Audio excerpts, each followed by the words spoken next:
एक बार की बात है। गौतम बुद्ध अपने शिष्यों के साथ बैठे थे। उसी समय राजा अजातशत्रु वहां पहुंचे और बुद्ध से कहने लगे, हे बुद्ध, जब से मैं आपका शिष्य बना हूँ, हर कोई मेरा शोषण कर रहा है। आपका शिष्य बनने से पहले सभी लोग मुझसे डरते थे, क्योंकि उस वक्त मैं बहुत कठोर था और मैं किसी को मौत की सजा देने से पहले एक बार भी नहीं सोचा करता था। लेकिन आपका शिष्य बनने के बाद मेरा किसी को सजा देने का मन नहीं करता और न ही मुझे गुस्सा आता है। मैं शांत हो गया हूँ और सभी को दया भावना से देखता हूँ। लेकिन कुछ लोग मेरे इस बदलाव का अनुचित लाभ उठा रहे हैं और इसने मेरे राज्य के लोगों को भी एक तरह के खतरे में डाल दिया है। कृपया आप मुझे बताइए कि मुझे अब क्या करना चाहिए। राजा अजातशत्रु की यह बात सुनकर गौतम बुद्ध उन्हें एक कहानी सुनाते हैं। एक बार एक गांव में एक पेड़ के नीचे एक बहुत जहरीला सांप रहा करता था। अक्सर गांव के लोग उस पेड़ के पास सुबह और शाम घूमने आया करते और वहां बैठकर बातें किया करते थे।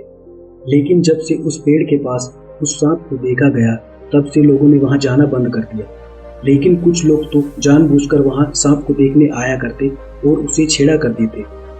अब उस सांप को जब खतरा महसूस हुआ तो उसने खुद के बचाव के लिए लोगों पर हमला शुरू कर दिया। वह सांप अब अपने क्षेत्र में लोगों का आना जाना भी बर्दाश्त नहीं करता था, जिससे गांव के कई लोगों की जान भी चली गई। इस तरह पेड़ के आसपास जब भी कोई हलचल होती तो सांप वहां आ जाता और हमला कर देता। सांप की दहशत अब पूरे गांव में फैल गई। अब लोगों ने बिल्कुल ही उस पेड़ के पास जाना बंद कर दिया।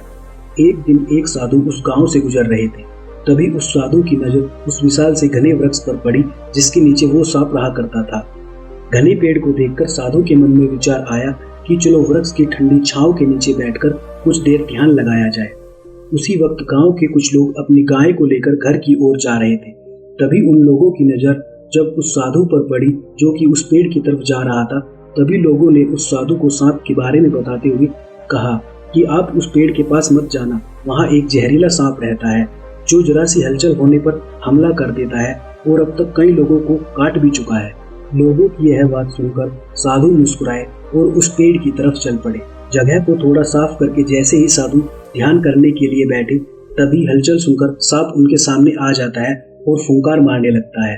फुंकार की आवाज सुनकर साधु की आंखें खुल जाती है और वह सांप को देखने लगते हैं। जब सांप की आंखों में देखते हुए एक मंत्र बोलते हैं और मुंह से फूंक मारते हैं, तभी चमत्कारी रूप से सांप साधु से बातें करने लगता है और सांप साधु से कहता है, हे मनुष्य, क्या तुम मुझसे नहीं डरते? क्या तुम नहीं जानते यह मेरा क्षेत्र है और यहाँ आने की हिम्मत किसी की नहीं होती? साधु ने प्यार से कहा, मित्र, इसमें डरने की क्या बात है? मैं किसी चीज से नहीं डरता, क्योंकि जब मैं जीने का लोभ नहीं रखता तो मृत्यु से क्या डर। सांप साधु की यह बात सुनकर चौंक गया, क्योंकि सांप की इससे पहले ऐसे लोगों से मुलाकात हुई थी जो उसे मारना चाहते थे या उससे डरकर भाग जाती थी, लेकिन वह ऐसे व्यक्ति से कभी नहीं मिला था जो उससे नहीं डरता। सांप साधु से इतना प्रभावित हुआ कि वह साधु के चरणों में पड़ गया और बोला, हे प्रभु, आप बिल्कुल सही कह रहे हैं। आज तक मैंने जो कुछ भी किया है अपनी जान बचाने के लिए किया है। अपने क्रोध के चलते न जाने कितने निर्दोष लोगों की जान भी ले ली है। इसके बाद साधु ने सांप को बहुत सी बातें समझाई और वहां से चला गया। साधु की बात से प्रभावित होकर सांप ने निर्णय किया कि आज से वह किसी को नहीं काटेगा, वह अपने क्रोधी स्वभाव को त्याग देगा। सांप दूसरों को काटना बंद कर देता है, लेकिन इसका नतीजा उल्टा निकलता है। जब लोगों ने देखा कि सांप ने लोगों को काटना बंद कर दिया है, तो लोगों ने उसका उल्टा फायदा उठाने लगे। जो लोग उससे दूर भागते थे वो उसके पास आने लगे और सांप को परेशान करने लगे। बच्चे उस पर पत्थर फेंककर मारने लगे, जिससे सांप आए दिन हमेशा परेशान और घायल रहता था। सांप बहुत दुखी था, क्योंकि वह अपने जीवन का सबसे कठिन समय बिता रहा था। एक बार वह साधु फिर से उस गांव में आए। वह उसी पेड़ के नीचे बैठ गए। तभी साधु की नजर उस दयनीय हालत में पड़े उस सांप पर पड़ी। तो साधु ने उस सांप से पूछा कि मित्र, तुम्हारी यह हालत कैसे हो गई है? तुम इतने घायल और इतनी दयनीय स्थिति में कैसे आ गए? सांप ने कहा, जब से आपने मुझे अपने हिंसक स्वभाव को छोड़ने के लिए कहा है, तब से मैंने निश्चय किया कि अब मैं किसी और पर हमला नहीं करूंगा। मैंने क्रोध करना छोड़ दिया है और शांति का मार्ग अपना लिया है, जिसका नतीजा ये हुआ कि लोग मुझे परेशान करने लगे, दुर्व्यवहार करने लगे। कोई पत्थर से मारता है तो कोई डंडे से पीटकर चला जाता है। सांप की बात सुनकर साधु ने कहा, मित्र, मैंने तुमसे कहा था कि बेवजह दूसरों को मत काटो, लेकिन मैंने तुम्हें तुम्हारी आत्मरक्षा के लिए हमला करने से नहीं रोका था। कहानी सुनाने के बाद बुद्ध ने राजा से कहा, हे राजन, तुमने भी मेरी बात को गलत तरीके से अपनाया है। मैंने आपसे अपने कर्तव्यों को छोड़ने के लिए कहा था, किंतु आप अपने कर्तव्य से ही विमुख हो गए। आप एक राजा हैं, अतः आप पूर्ण रूप से साधु की तरह व्यवहार नहीं कर सकते। इससे आप अपने आप को और अपनी प्रजा को खतरे में डाल सकते हैं। आपको सिर्फ अंदर से ही साधु रहना था।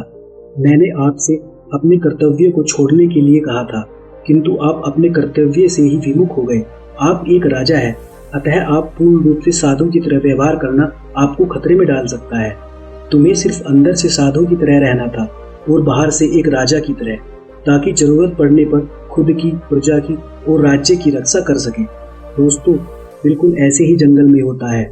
जो सबसे सीधा पेड़ होता है उसको सबसे पहले काटा जाता है, और यही कानून दुनिया के लोगों पर भी लागू होता है। अच्छे भोले लोगों का खूब फायदा उठाया जाता है। अच्छे लोगों को जिंदगी में अनेक दुखों का सामना करना पड़ता है, इसलिए कभी भी किसी को अपना फायदा मत उठाने दो। लोगों को उनकी मर्यादा में रखने के लिए खुद को परिस्थिति के अनुसार बदलना सीख जाओ, वरना आपकी हालत भी उस राजा और सांप की तरह हो जाएगी।